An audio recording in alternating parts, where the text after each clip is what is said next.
आपण पाहत आहात जत मराठी न्यूज। एकल महिलांच्या हक्काची मशाल पेटली। अबला नाही सबला आहेच्या घोषणांनी जत दुमदुमले। आंतरराष्ट्रीय विधवा दिनानिमित्त एकल महिला दिवस शिबिर उत्साहात। प्रशासनाने दिला सक्षमीकरणाचा विश्वास।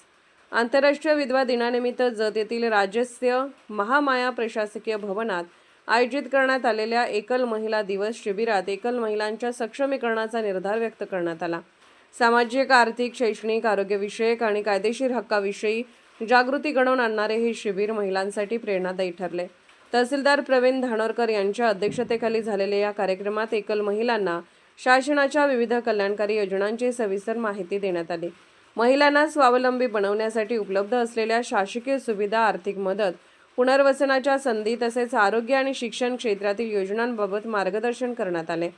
यावेळी अभिलेखपाल श्री सिद्धू आप्पा शिंदे यांनी केलेले प्रेरणादायी भाषण विशेष चर्चेचा विषय ठरले। आजचा दिवस केवळ विधवा दिन नसून एकल महिलांचा सन्मान, स्वाभिमान आणि अधिकारांचा क्रांती दिन आहे, असे सांगत त्यांनी उपस्थित महिलांना आत्मविश्वासाने उभे राहण्याचे आवाहन केले। मंगळसूत्र नसले तरी कष्टाची बांगडी हीच तुमची खरी ओळख आहे। हे शिबिर कोणाचे दान नसून तुमचा अधिकार आहे, असे ठामपणे सांगत त्यांनी सामाजिक, आर्थिक, कायदेशीर आणि आरोग्यविषयक हक्काबाबत महिलांना जागृत केले।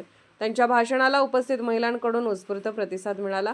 कार्यक्रमास अधिकार कार्यकर्ते, चौगले, गटविकास अधिकारी, निवासी नायब तहसीलदार अण्णासो धोडमाळ, ICDS अधिकारी निकम मॅडम, मगदूम मॅडम तसेच विविध विभागांचे अधिकारी व कर्मचारी उपस्थित होते। शासनाच्या योजनांचा लाभ घेण्यासाठी आवश्यक कागदपत्रे, अर्ज प्रक्रिया आणि पात्रतेचे निकष यांचीही सविस्तर माहिती देण्यात आली। एकात्मिक बाल विकास प्रकल्प अधिकारी, नागरी, जिल्हा सांगली यांच्या सौजन्याने आयोजित या शिबिरात मोठ्या संख्येने एकल महिलांनी सहभाग घेतला। शिबिरातून महिलांना त्यांच्या हक्काची जाणीव होऊन शासकीय योजनांचा लाभ घेण्यासाठी नवी दिशा मिळाल्याची भावना उपस्थितांनी व्यक्त केली। कार्यक्रमाच्या शेवटी अबला नाही सबला आहे, एकल महिला आघाडी आहे आणि ती लढणार, ती जिंकणार, जत तालुका जिंकणार या घोषणाने संपूर्ण सभागृह दणाणून गेले।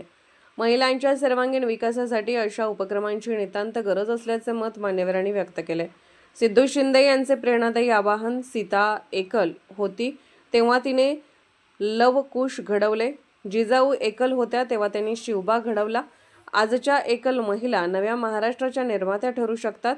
रडायचे थांबा, हक्कासाठी लढा आणि सन्मानाने जगा, असे भावनिक आवाहन अभिलेखपाल सिद्धू आप्पा शिंदे यांनी आपल्या भाषणातून केले। जत मराठी न्यूज चॅनलला लाईक करा, शेअर करा आणि सबस्क्राईब करा।